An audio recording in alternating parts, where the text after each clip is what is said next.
¿no? Que el Señor les bendiga. Vamos a orar antes de iniciar con este estudio. Los invito a que nos pongamos en las manos de Dios.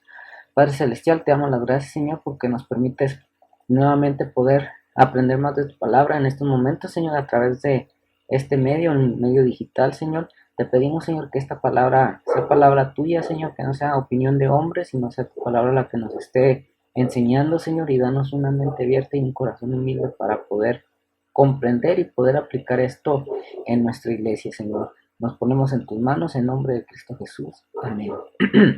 Bueno, estamos viendo una serie de estudios acerca de la siguiente, estamos viendo las 9 marcas sanas de una iglesia y bueno, estamos viendo la marca que viene siendo la disciplina dentro de la iglesia y bueno, hemos estado viendo en estos domingos estudios acerca de la disciplina, ¿no? Mencionamos ahí el hecho de que, bueno, menciona dos tipos de disciplinas, la disciplina formativa, que son las instrucciones que se nos dan a través de la palabra de Dios para nuestro crecimiento, para nuestra madurez espiritual, y bueno, también la disciplina correctiva, y bueno, esta es ha sido un poquito más compleja. Hemos visto dos partes, en la semana 3 y la semana 4 vimos ahí lidiando con el pecado, y bueno, esto está tratando acerca de la disciplina correctiva.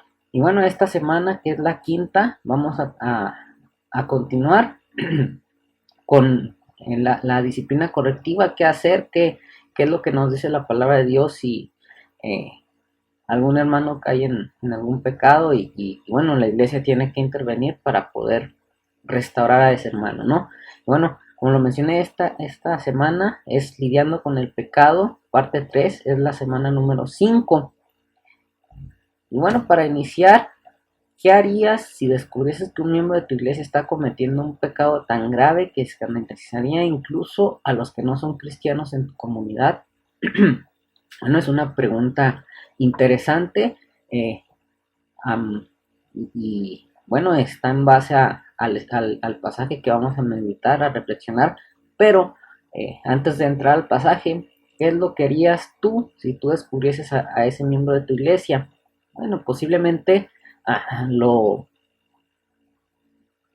hablarías con los hermanos, les dirías acerca de la vida que está viviendo ese hermano. Si tú descubrieras a alguno de tus hermanos en Cristo cometiendo ese pecado escandaloso, bueno, posiblemente ah, pues le hablarías con los líderes y lo reportarías, ¿no? O a lo mejor tal vez eh, podrías, puedes juntar la evidencia para poder tener bases para poder ah, tratar con el hermano que está incurriendo en esto. Posiblemente a lo mejor ignorarlo, dejarlo que siga con su vida, que es lo menos recomendable. Y bueno, otra de las cosas tal vez es evitar que se filtrara hacia afuera, ¿no? Tal vez ahí eh, tratar de evitar que ese pecado saliera hacia los que no son creyentes, ¿no? Bueno, ahí podríamos hacer muchas cosas, pero bueno, ¿cuál es la idea principal acerca de esto? ¿Qué nos dice la palabra de Dios? ¿Cuál es el objetivo del estudio del día de hoy? Bueno, si el pecado de alguien que profesa ser cristiano es tan grave que hace que su declaración de ser cristiano ya no sea creíble, la iglesia debería excluir a esa persona de su membresía y no asociarse con él o ella hasta que pueda observar los frutos del arrepentimiento. Y bueno, esta va a ser la idea principal del día de hoy. Eh, bueno, este, recordemos que, bueno, delante de Dios cualquier pecado es pecado para Él, no hay pecado chico ni pecado grande, pero bueno, dentro de la iglesia hay pecados que pues no podríamos considerar tan graves y hay otros que son pecados ya considerados más escandalosos, ¿no? Llámese un adulterio, alguna fornicación, algún pecado de incesto, bueno, esos pecados son considerados graves, ¿no? Y bueno, eh, ¿qué pasa cuando la persona es cristiano y está cometiendo este pecado? Bueno, debe de es lo que vamos a ver en el día de hoy. Y bueno, aquí la idea principal o lo que queremos aprender es que la iglesia debe de excluir a esa persona de su membresía y no asociarse con él o ella hasta que se pueda ver frutos de arrepentimiento, ¿sí? Si la persona cometió ese pecado y bueno, se arrepiente, es importante que la iglesia lo vuelva a recibir con los brazos abiertos y bueno, sea restaurado nuevamente como parte de la iglesia. Ya si no hay arrepentimiento, si la persona quiere seguir viviendo en ese pecado, entonces, bueno, lo mejor es cortar con él, no considerarlo como una persona que no es creyente o una persona que no ha tenido un encuentro con Cristo. Y bueno, el pasaje de hoy trata de un caso difícil, que es lo que vamos a ver, ahí vamos a profundizar un poquito ahí dentro del pasaje. Bueno, después de abordar las actitudes divisivas de los corintios hacia los líderes de la iglesia en los primeros 4 capítulos de Primera de Corintios, en el capítulo 5 Pablo se refiere a un fracaso moral enorme por parte de toda la iglesia. Y bueno, este pasaje es el que vamos a meditar en esta mañana. ¿Qué es lo que nos dice? Quiero que vayamos allí, vayas a tu Biblia, ahí en Primera de Corintios, capítulo 5, del 1 al 13. Y bueno, espero que me sigas con tu vista y dice así la palabra de Dios. Dice, de cierto se oye que hay entre vosotros fornicación y tal fornicación cual ni aún se nombra entre los gentiles, tanto que alguno tiene a la mujer de su padre, y vosotros estáis envanecidos. ¿No deberéis más bien haberos lamentado para que fuese quitado de medio de vosotros el que cometió tal acción? Ciertamente yo, como ausente en cuerpo, pero presente en espíritu, ya como presente he juzgado al que tal cosa ha hecho. En el nombre de nuestro Señor Jesucristo, reunidos vosotros y mi espíritu con el poder de nuestro Señor Jesucristo. El tal sea entregado a Satanás para destrucción de la carne, a fin de que el espíritu sea salvo en el día del Señor Jesús. No es buena vuestra jactancia. ¿No sabéis que un poco de levadura leuda toda la masa? Limpiaos, pues, de la vieja levadura, para que seáis nueva masa, sin levadura como sois. Porque nuestra Pascua, que es Cristo, ya fue sacrificada por nosotros. Así que celebremos la fiesta no con la vieja levadura ni con la levadura de maldición y de maldad, sino con panes sin levadura, de sinceridad y de verdad. Os he escrito por carta que no os juntáis con los fornicarios, no absolutamente con los fornicarios de este mundo, o con los ávaros, o con los ladrones, o con los idólatras, pues en tal caso sería necesario salir del mundo. Más bien os escribí que no os juntéis con ninguno que llamándose hermano fuere fornicario, o avaro, o idólatra, o maldiciente, o borracho, o ladrón, con tal ni aun comáis, porque ¿qué razón tendría yo para juzgar a los que están fuera? No juzgáis vosotros a los que están dentro, porque a los que están fuera Dios juzgará. Quitad pues a ese perverso de entre vosotros. Y bueno, en los primeros 4 capítulos de Corintio había ahí un problema de división dentro de la iglesia. Los líderes se adjudicaban a ciertos grupos, ¿no? Algunos decían yo soy de Pablo, yo soy de Pedro, yo soy de Apolos o yo soy de Jesús. Entonces había una división tan grande que el apóstol Pablo trató con ellos en los primeros 4 capítulos. Y bueno, después de esto, en el 5.º capítulo vemos una situación muy fuerte, ¿sí? Y bueno, era una situación hasta escandalosa para los que no eran creyentes, ¿no? Era un pecado de incesto, donde, bueno, el hijo tiene a la mujer de su padre, ¿no? Podría ser su madrastra en este caso. Y bueno, nos dice ahí que los miembros de Corinto no habían hecho nada, ¿no? Nos dice ahí en el versículo 2, vosotros estáis envanecidos. Y bueno, dice, no debieran más bien haberos lamentados para que fuese quitado de en medio de vosotros el que cometió tal acción, nos dice ahí en el versículo 3. Y bueno, después nos dice que el apóstol Pablo ya emitió su juicio, ¿sí? Aunque esté ausente físicamente, pero su espíritu está presente, él ya juzgó a esta persona.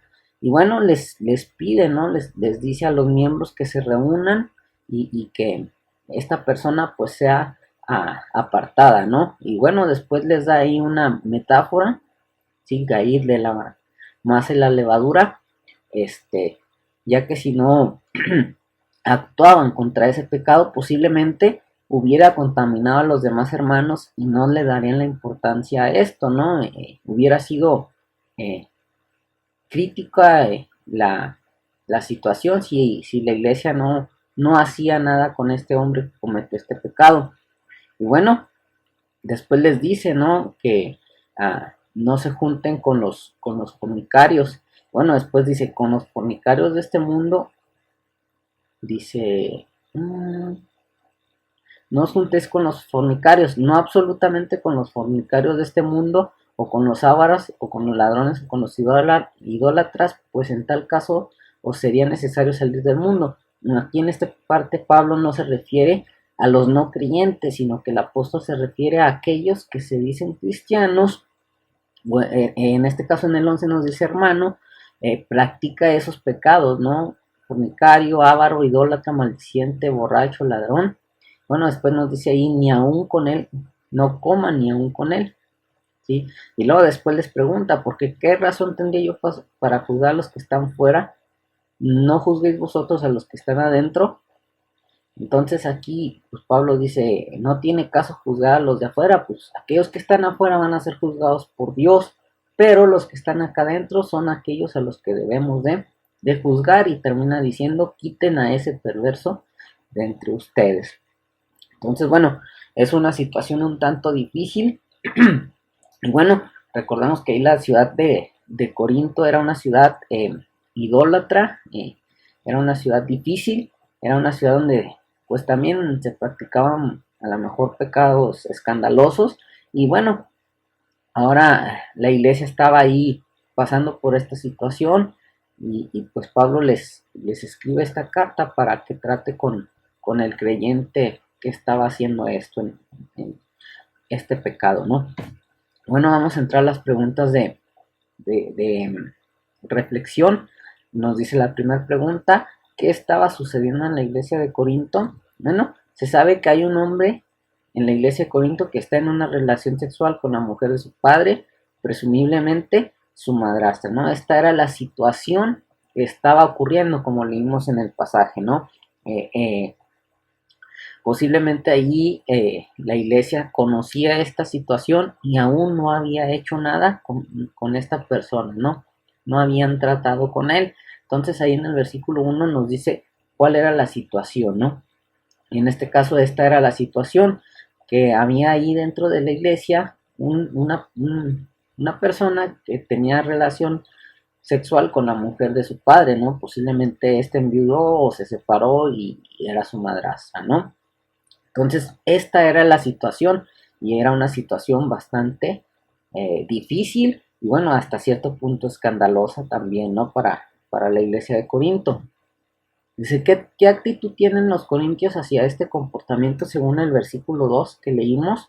Bueno, la actitud de los corintios hacia el comportamiento de este hombre es de la tolerancia jactanciosa. Pablo los llama arrogantes en cuanto al asunto, lo que sugiere es que se estaban enorgulleciendo de su propia tolerancia a este pecado, ¿no? Entonces vemos aquí que los miembros de Corinto, de la iglesia de Corintio, conocían la situación, pero estaban tolerando el pecado de este hombre, ¿no? Los llama el apóstol arrogantes porque no estaban haciendo lo que debería de ser. La iglesia no estaba respondiendo como debería responder a esta situación, ¿no? Era un pecado, uh, bueno, era un pecado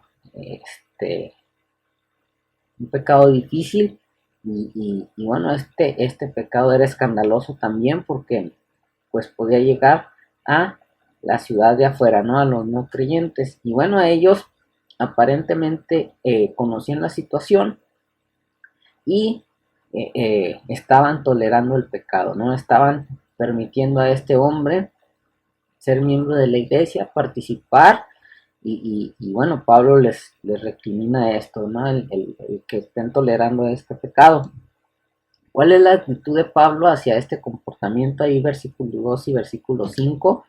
Bueno, la actitud de Pablo hacia este comportamiento es es que es totalmente deplorable y digno de juicio de Dios. De hecho, dice en el versículo 3 que él mismo ya ha hecho juicio sobre, sobre este hombre, ¿no? Entonces, bueno, el apóstol Pablo ahí nos dice que este era un pecado muy escandaloso, era un pecado muy fuerte, bueno, que ese pecado merecía el juicio de parte de Dios.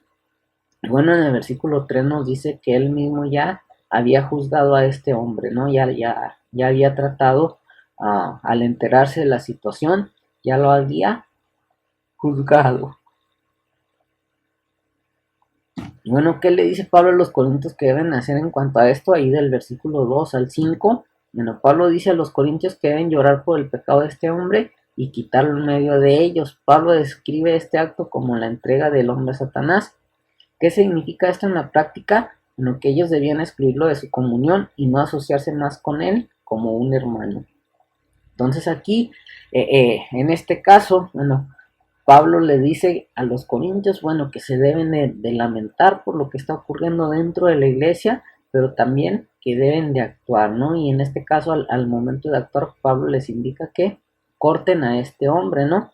Y bueno, después nos menciona ahí en los versículos 4 y 5 que se ha entregado este hombre a Satanás. Y bueno, ¿qué significa esto en la práctica? Bueno, ellos debían excluirlo de su comunión, ellos deberían de excluir a esta persona de las reuniones, ellos deberían de no asociarse más con él, no verlo más como un hermano y bueno, también este hombre debería de haber perdido sus privilegios, ¿no? Debería de ser excluido ahí dentro de la membresía de la iglesia, ¿no? Por el pecado que estaba, por el grave pecado que estaba cometiendo esta persona. Bueno, los miembros de Corinto no deberían verlo como un creyente más, ¿no? Y bueno, esto es interesante, ¿no?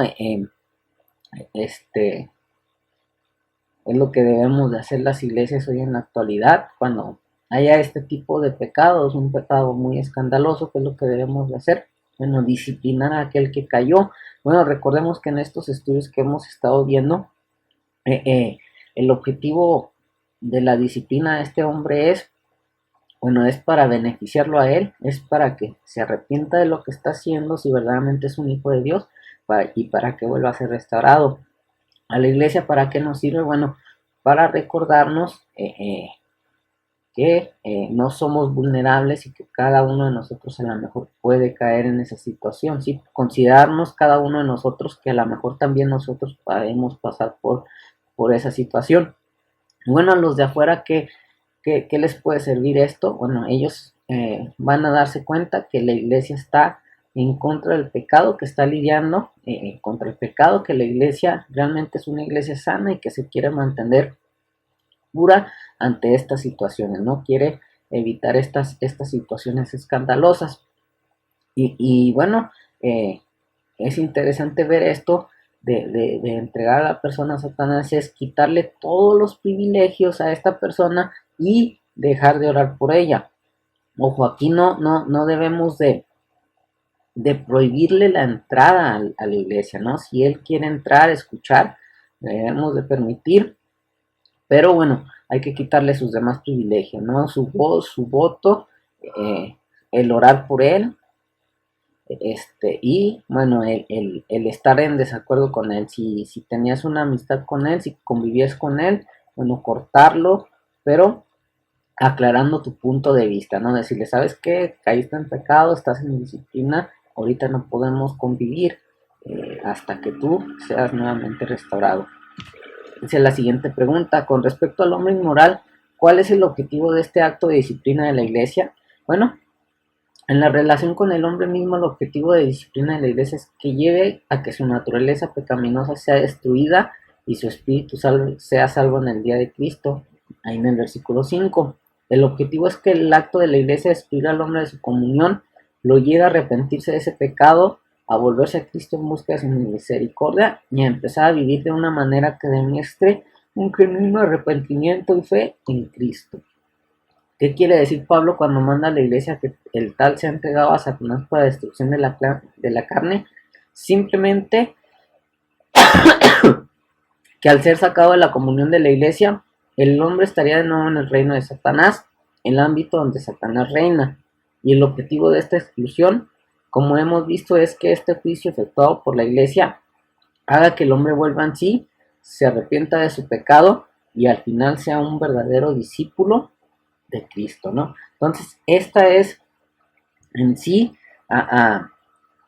el objetivo de este acto de disciplina, ¿no? El primero es que el hombre lleva su naturaleza pecaminosa, sea destruida y sea su espíritu salvo en el día de Cristo. O sea que al excluir al hombre de su comunión, lo lleve a arrepentirse de ese pecado, que se vuelva a Cristo, que busque su misericordia y que empiece a vivir de una manera que demuestre un genuino arrepentimiento y fe en Cristo. Bueno, recordemos ahí, en este caso, la parodia, el hijo pródigo, ¿sí? No, recordemos aquí que ese hijo se rebela contra el padre y dice que se aparta a una provincia lejana y que malgasta todos sus bienes, toda aquella herencia que había pedido por adelantado. Y bueno, nos dice que cayó hasta el fondo, a lo más bajo, y bueno, trabajando ahí para unas personas ahí, alimentando cerdos, que era lo más bajo para los judíos. Dice que él recobró el sentido y que una vez que recobró el sentido, bueno, volvió arrepentido a la casa de su padre. Y bueno, así es igual el objetivo de la iglesia, de excluir a la persona, ¿no? Que la persona se arrepienta de cómo estuvo viviendo, que se acuerde de los beneficios, de todo aquello que había gozado cuando estaba dentro de la iglesia, y bueno, que empiece a vivir de una manera que nos muestre que realmente él está arrepentido con lo que hizo. Y bueno, este es el objetivo en sí de la iglesia, ¿no? Que así como el hijo pródigo que estoy mencionando, la parábola del hijo pródigo, así como lo estoy mencionando, que vuelva en sí, volvió en sí y regresó a la casa de sus padres, regresó de donde había salido. Así es el objetivo de la disciplina, ¿no? Que la iglesia lo excluya para que esta persona, bueno,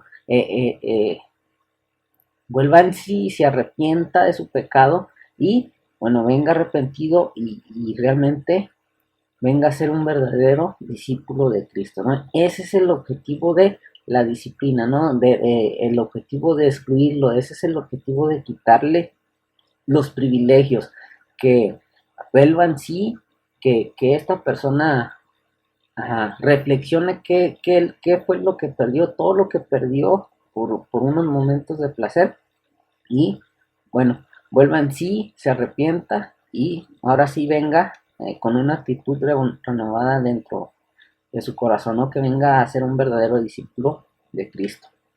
Bueno, ¿qué dice Pablo que pasará si la iglesia no trata este pecado?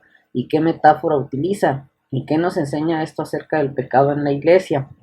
Bueno, Pablo advierte que si la iglesia no tiene en cuenta este pecado, leudará toda la iglesia, es decir, el pecado se pagará a través de toda la iglesia como la levadura a través de la masa.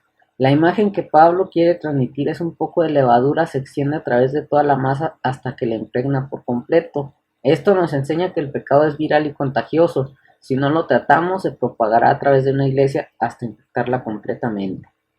Entonces, por eso el apóstol Pablo nos advierte y les dice, ¿no? Que qué es lo que iba a pasar si tomaban ese pecado a la ligera. Si lo hubiesen tomado a la ligera, si no hubieran hecho nada a la iglesia de Corinto, bueno, ese pecado hubiera contagiado a los demás y se hubiera propagado dentro de la iglesia y hubiera sido un caos en la iglesia de Corinto, ¿no? Si no cortaban con él, todos se iban a contaminar y, bueno, posiblemente hubiera habido más casos de este tipo de pecado dentro de la iglesia, si hubiera contaminado la iglesia, ¿no? Hubiera habido más casos de este pecado y no hubieran podido hacer nada, ¿no? Si no hicieron nada en este caso, no hubieran podido hacer nada en los próximos. Entonces, por eso Pablo nos dice que el pecado es viral, es contagioso, es peligroso y que si no tratamos con él, no puede llegar a contaminar a toda la iglesia, ¿no? Puede dañar a la iglesia. Entonces, por eso es importante la advertencia que nos hace aquí el apóstol Pablo a través de esta metáfora, cómo el pecado es contagioso, cómo el pecado puede afectar a la iglesia, cómo puede el pecado, si se tolera, si se permite, puede contaminar a toda la iglesia. Dice, ¿qué acciones concretas se pueden llevar a cabo para evitar que el pecado se extienda en la iglesia? Bueno, como hemos estado viendo en este caso, o aquí, bueno, lo que hizo la iglesia de Corinto es una buena acción, ¿no? Escucharon la voz de Pablo, cortaron con este hombre, tuvieron que tratar con este hombre. Bueno, esta fue una manera que ellos usaron para evitar que este pecado se extendiera en la iglesia. Y bueno, ese es uno de los primeros pasos que hay que hacer, ¿no? Otra de las acciones que se hacen, bueno, dentro de las iglesias, además de quitarle sus privilegios, de excluirlos de la membresía o excluirlo de la iglesia, es, bueno, que le quitan todos sus privilegios, ¿no? Le quitan su voz, su voto, no puede participar, no puede opinar. Y bueno, también se trata con él a través de los líderes o aquellos encargados de llevar alguna especie de estudios para que la persona pueda entender por qué está mal. Y bueno, se le quitan los privilegios, ¿no? El privilegio de participar en la cena del Señor, o bueno, si ejercía en algún ministerio, se le quita ese ministerio, ¿no? Si estaba de maestro de escuela dominical o si estaba dentro del ministerio de alabanza, bueno, a esta persona se le corta, ¿no? Por haber pues por haber cometido ese pecado. Y, y bueno, estas son algunas acciones concretas que pues se hacen en las iglesias, ¿no? El quitarle privilegios a la persona, el darle estudios para que él pueda entender el por qué está mal, el evitar que participe en la cena del Señor. Y bueno, si tiene algún ministerio, bueno, también se le quita, ¿no? Esto es como parte de la disciplina. Estas son algunas acciones ah, que te puedo mencionar. Dice la siguiente pregunta. En los versículos 9 y 11, ¿qué manda Pablo a los corintios y qué concepto erróneo corrige él en el versículo 10? Bueno, en los versículos 9 y 11 Pablo llama a la iglesia a no asociarse con alguien que se llame hermano, es decir, que afirme ser cristiano pero que vive en inmoralidad. Y el error que corrige es que, al parecer, cuando escribió a los corintios acerca de esto anteriormente, ellos se confundieron al interpretar que no debían asociarse con las personas del mundo que son inmorales. Es decir, pensaban que Pablo quería que ellos se separaran de las personas inmorales que no decían ser cristianas. Pero Pablo solo quiso decir que no debían relacionarse con nadie que, llamándose hermano, viva en la inmoralidad. Entonces, esto es lo que manda Pablo a los corintios, ¿no? Que aquellos que se dicen cristianos, pero que están viviendo una vida de pecado, bueno, que no nos asociemos con ellos, ¿no? Que no tengamos trato con ellos, que no los procuremos, que no, hasta que él o ella se arrepientan y sean nuevamente restaurados, ¿no? Que la iglesia vea que realmente aquel que disciplinaron está arrepentido, que realmente quiere reconciliarse con Dios, entonces ya ahí se le vuelve a abrir los brazos, ¿no? A la persona. Y bueno, aquí es interesante ver que los corintios habían confundido esto, ¿sí? Porque ellos pensaban que Pablo se refería a las personas de afuera. Y bueno, ahí vemos que Pablo les dice, ¿no? Que a los de afuera, bueno, los va a juzgar Dios porque no creen en él, ¿sí? Dice que los de afuera van a ser juzgados por Dios, que él se refiere a que nosotros debemos juzgar a los que están dentro, ¿no? Aquellos que se dicen cristianos pero que viven una vida de pecado. Dice la siguiente pregunta, ¿por qué crees que Pablo da instrucciones opuestas con respecto a cómo los corintios deben tratar a una persona inmoral que no profesa ser cristiana y alguien que sí lo hace. Bueno, pues Pablo da estas instrucciones sobre cómo los corintios han de interactuar con inmorales que no profesan ser cristianos e inmorales que profesan ser cristianos, porque solo espera que los cristianos vivan como cristianos. También está claro que Pablo está preocupado por el testimonio corporativo de la iglesia ante el mundo. Es aquel que, llamándose hermano, ha de ser excluido de la iglesia si persiste en inmoralidad grave. Pablo exhorta a la iglesia a separarse de estas personas porque si no lo hacemos, damos la impresión de que esta forma de vida es consistente con ser cristiano. Si los cristianos viven como los que no son cristianos, nuestras acciones mienten sobre quién es Jesús y lo que Él vino a hacer. Entonces, por eso es interesante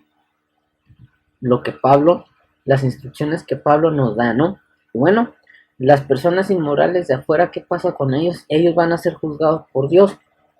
Pero nosotros, ¿por qué debemos de juzgar a los que están dentro? Bueno, porque ellos se dicen ser cristianos y bueno, si te dices ser cristiano, debes de procurar vivir como cristiano, ¿sí? Recordemos, la palabra nos dice que cómo debemos de ser los cristianos, no cómo debemos de vivir, cuál debe ser nuestro estilo de vida. Entonces, esa es la forma en que debemos de vivir. Y bueno, también recordemos que la iglesia, el Señor Jesús dijo que es luz en las tinieblas. Entonces, si esta luz se apagase, o iba a cambiar el testimonio ante a los de fuera, ¿no? Entonces, Pablo pues está preocupado por esto, porque recordemos que la iglesia da testimonio a los de afuera. Entonces, por eso es importante que se excluya que aquel que se llama hermano sea exclusivo de la iglesia, excluido, perdón, de la iglesia si persiste en ese pecado, ¿no? Bueno, también recordemos que nos exhorta que nos separemos, porque si no lo hacemos damos la impresión de que de esta forma de vida es consistente con ser cristiano, ¿sí? Y bueno, recordemos que los que somos cristianos, los que nos decimos cristianos, nuestro estilo de vida debe de ser diferente, ¿no? No debe de ser igual a los de afuera. Nosotros debemos de mostrar un estilo de vida diferente al de ellos. Y bueno, según Pablo, ¿a quiénes debe juzgar la iglesia juzgar? Según el versículo 12, bueno, Pablo dice que la iglesia debe juzgar a los que están dentro de la iglesia, no a los que están fuera. Como lo mencionamos ahí, el mismo pasaje lo dice, nosotros debemos de juzgarnos a nosotros, pero bueno, no es con el objetivo de condenar, sino con el objetivo de corregir a la persona y que ésta sea restaurada, ¿sí? Eso es algo importante. Y bueno, a nosotros los de afuera no debemos de juzgarlos. Y bueno, nos dice otra pregunta, ¿qué acción práctica requiere esto? Bueno, esto nos obliga, en las palabras de Pablo, a quitar a ese perverso de entre nosotros. ¿Crees que una iglesia puede cumplir este mandato si no practica formalmente la membresía de la iglesia? ¿Y se puede llevar una iglesia fielmente llevar a cabo esto sin practicar la membresía? No. Si algún medio público para identificar a los que pertenecen a la iglesia y a los que no hay manera de que la iglesia sepa quién está dentro y quién está fuera. ¿Y cómo debería de ser esto en la práctica? Bueno, tal y como vimos en nuestro último estudio, el hecho de que la iglesia saque al hombre malo de su seno no suele significar que a esa persona se le prohíba asistir a la iglesia. Lo que sí significa es que la persona debería ser excluida de la membresía de la iglesia e instruida para no participar en la cena del Señor. También significa que los miembros de la iglesia no deberían seguir teniendo comunión cristiana con este individuo o interactuar con él o ella de una manera casual y amistosa, ¿no? Es lo que hemos visto en el estudio anterior. Vimos que no significa que el excluir a una persona no significa que le prohíbas entrar, ¿no? Tú ya fuiste excluido, no puedes entrar, ¿no? Hay que permitirle entrar a esa persona a que escuche los mensajes y a ver si a través de esto él puede arrepentirse y reconciliarse con Dios. Pero sí significa que al ser excluida no puede participar de la cena del Señor. También significa que no, los creyentes no pueden tener comunión con él, los demás miembros de la iglesia no pueden interactuar con él o con ella de una forma casual y amistosa, ¿no? Si vas a interactuar con él es para exhortarle en el Señor, no para hacerle ver su error a la persona. Así es como debe de ser en la práctica. Y bueno, ¿cómo difiere este pasaje de las enseñanzas de Jesús en Mateo 18, los cuales consideramos en el estudio anterior, ahí en Mateo 18 del 15 al 20? Bueno, este pasaje es diferente a la enseñanza de Jesús en cuanto al tipo de pecado que aborda y el tipo de respuesta que requiere de la iglesia. ¿Cómo describiría la principal diferencia entre la situación que requiere una respuesta según Mateo 18 y la situación que requiere una respuesta como la de 1 Corintios 5? Bueno, en 1 Corintios el asunto es un pecado escandaloso que aparentemente es conocido por toda la iglesia. Es el tipo de pecado que hace que se invalide de inmediato la profesión de fe de una persona. ¿Cuáles son las diferentes acciones que la iglesia debe llevar a cabo en cada uno de estos dos pasajes? Bueno, la naturaleza de la respuesta de la iglesia en Mateo 18 exige una ampliación lenta y gradual del número de personas involucradas. El objetivo es llevar a la persona al arrepentimiento utilizando el menor número de pasos posible, el menor número posible de personas. Y en 1 Corintios 5 insta a la iglesia a instruir al individuo de inmediato debido a la gravedad del pecado. En este pasaje Pablo da razones por las que la iglesia debería excluir de su membresía a una persona que dice ser cristiano pero que vive en grave inmoralidad. Y bueno, primero, es bueno para la persona que es excluida, alguien que dice ser cristiano pero que vive en inmoralidad está engañándose a sí mismo. Esta persona necesita un fuerte y claro recordatorio que los que viven de esa manera no heredarán el reino de Dios, ahí en 1 Corintios 6, 9 y 10. Por tanto, es un acto de amor el excluir a esta persona de la iglesia con la esperanza de que esto le llevará al arrepentimiento. Y bueno, ¿qué nos dice ahí 1 Corintios 6, 9 y 10? Dice, ¿no sabíais que los injustos no heredarán el reino de Dios? No erréis, ni los fornicarios, ni los idólatras, ni los adúlteros, ni los afeminados, ni los que se echan con varones, ni los ladrones, ni los ávaros, ni los borrachos, ni los maldicientes, ni los estafadores heredarán el reino de Dios. Entonces, bueno, es bueno para esta persona el ser excluida porque se está engañando a sí mismo, ¿no? ¿Cómo decirse cristiano y bueno, vivir de esta manera? Entonces, esta persona necesita ese fuerte recordatorio de que si vive de esa manera no va a heredar el reino de Dios. Segundo, es bueno para la iglesia. Como Pablo explica en los versículos del 6 al 8, el pecado es semejante a la levadura. Continúa extendiéndose hasta que impregna toda la iglesia. Para que la iglesia sea pura y santa como Dios la ha llamado a ser, la iglesia debe sacar a alguien cuya vida se caracteriza por el pecado. Y tercero, es bueno para el mundo. ¿Y cómo? Porque una iglesia marcada por la piedad muestra una imagen vívida y convincente del evangelio al mundo. Pero una iglesia que está llena de gente que vive igual que el mundo difunde la mentira de que Dios no es santo, que a Él no le importa cómo vivimos y que las buenas nuevas acerca de Jesús en realidad no tienen poder para transformar nuestras vidas. Los cristianos llevan el nombre de Dios ante el mundo, por lo que nuestra conducta debe reflejar el carácter de Dios, no las formas de este mundo. Entonces, bueno, vemos que es bueno primeramente para la persona que ha sido excluida, porque esto puede llevar a la persona a recordar que no debe de engañarse a sí misma, ¿no? Se debe de poner a cuentas con Dios y, bueno, la iglesia con la esperanza de que la iglesia, bueno, de que esta persona llegue a arrepentirse y llegue a ser un discípulo verdadero y cambie su estilo de vida. En segundo, bueno, para la iglesia es bueno porque si la iglesia tolera el pecado, si la iglesia permite ese pecado, pues bueno, se va a contaminar y bueno, no va a dar una muestra de que realmente es una iglesia sana y pura, ¿no? Y santa. Bueno, para los de afuera es bueno porque la gente se va a dar cuenta que esa es una verdadera iglesia, ¿no? Que realmente están reflejando el carácter de Dios.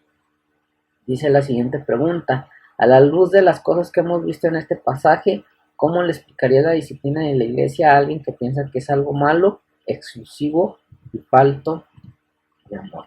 Bueno, es interesante esta pregunta, y a través de lo que hemos visto, bueno, es importante que le expliquemos a la persona que, bueno, la disciplina dentro de la iglesia no es malo, sí, no es malo, no es malo, es bueno disciplinar a la persona que está viviendo un pecado, porque, como lo hemos mencionado, ¿no? Si se le disciplina de una manera que se cumple el objetivo, esta persona va a poder ser restaurada y bueno, va a darse cuenta que la iglesia realmente le está mostrando amor al excluirlo.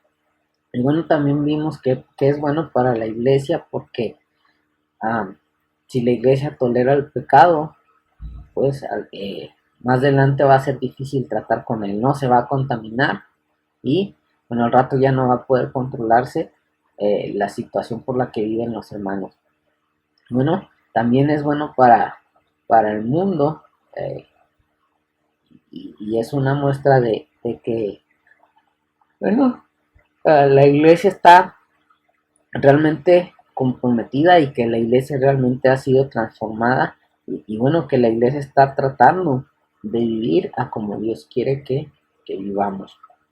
Bueno, este es el estudio del día de hoy. Es un pasaje interesante, un pasaje fuerte, a una situación fuerte dentro de la iglesia de Corinto. Y bueno, el apóstol Pablo les pide a la iglesia cómo deben de tratar con ello y el por qué deben de tratar con ese pecado, ¿no? Nos damos cuenta que la iglesia de Corintios eh, eh, estaba actuando de una manera arrogante y estaba tolerando este pecado, y Pablo les dice que no deben de tolerar ese pecado, que deben de tratar con esa persona, deben de llevarla a que no se arrepienta, ¿no? De su estilo de vida.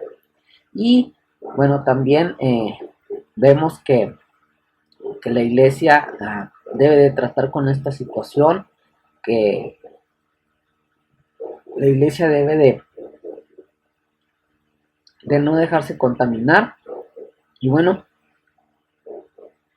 que la iglesia debe de llevar a esa persona a que se arrepienta.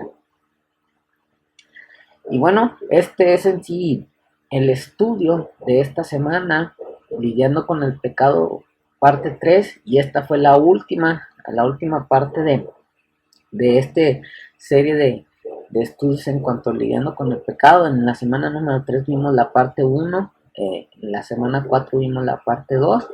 Bueno, hoy en la semana 5 hemos visto, porque viene siendo la última parte, ¿no? La parte 3, y hemos visto este caso, ¿no? Un pecado muy fuerte, y qué es lo que Pablo les pidió a la iglesia que hiciera. ¿Con qué objetivo, con qué fin, ¿no? El de disciplinar a esta persona. Y bueno, primeramente Dios, a la próxima semana va a ser la última semana, semana 6, y bueno, el estudio va a ser el arrepentimiento y la restauración. Este es el objetivo de la disciplina, ¿no? Que la persona se arrepienta, pero también el restaurar a la persona. Y bueno, el pasaje en el cual van a estar las preguntas de reflexión, en el cual vamos a estar meditando, va a ser ahí en 2 Corintios capítulo 2, del 5 al 11. Y bueno, es así como eh, tratamos con este estudio en cuanto a lidiando con el pecado, que estuvo dividido en 3 partes. Bueno, es un estudio muy difícil, ¿no? De tratar, porque pues a veces en las iglesias se omite esto para no ofender, o para pues para evitar conflictos, o para tener los menos problemas posibles. Pero bueno, vemos en la palabra de Dios que nos exhorta a que tratemos con el pecado, ¿no? Y bueno, cuando es un pecado escandaloso, hay que tratar con él inmediatamente, hay que cortar con él antes de que ese pecado afecte a la iglesia y la contamine, ¿no? Que la iglesia se vea contaminada por ese pecado y sea más difícil de tratar con él. Entonces, bueno, este es el estudio de esta mañana, lidiando con el pecado, parte número 3. Y, y bueno, pues es algo difícil, es duro, pero bueno, debemos de no omitir lo que la palabra de Dios nos dice, ¿no? Y bueno, debemos de aplicar esto si realmente queremos que la iglesia de la cual somos miembros, bueno, pueda ser una iglesia con una marca sana, ¿no? De las marcas sanas que hemos estado viendo alrededor de todos estos estudios, de la membresía, el evangelismo, de, bueno, todas las marcas sanas que debe de tener la iglesia, ¿no? Para mostrar que realmente esa iglesia es una iglesia que habla el evangelio de una manera sana. Entonces, bueno, este es el estudio del día de hoy. Que haya sido de bendición para cada uno de nosotros. Está muy duro este estudio, pero bueno, tenemos que compartirlo, ¿no? Se tiene que hablar dentro de la iglesia acerca de la disciplina y bueno, sobre todo, cuál es la manera correcta, ¿no? Cuál es la manera correcta en que se debe disciplinar dentro de la iglesia. Entonces, bueno, este es el estudio de esta mañana, que el Señor los bendiga.